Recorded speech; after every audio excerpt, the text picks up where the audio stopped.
Običajno najbolj priporočljivo je, da se poslovnega modela lotimo torej z desne proti levi. In sicer na desni strani se nahajajo segmenti uporabnikov in ali kupcev, ki jih pač za našo vrednostjo, torej z našim produktom, našo storitvijo nagovarjamo. In skratka, prvi korak je, da sistematično naredimo analizo, kdo so naši uporabniki oziroma kupci, kakšne potrebe imajo, kakšne nerešene želje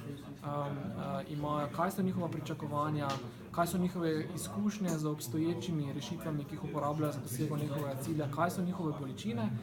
In torej, ko zelo dobro poznamo, kdo je naša ciljna skupina, jo znamo natančno artikulirati in opredeliti, kdo so, kaj potrebuje, potem v drugem koraku lahko naredimo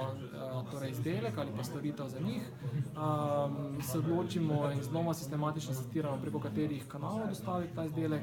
na kak način odnose z njimi, kaj za to potem potrebujemo od resursov in tako naprej.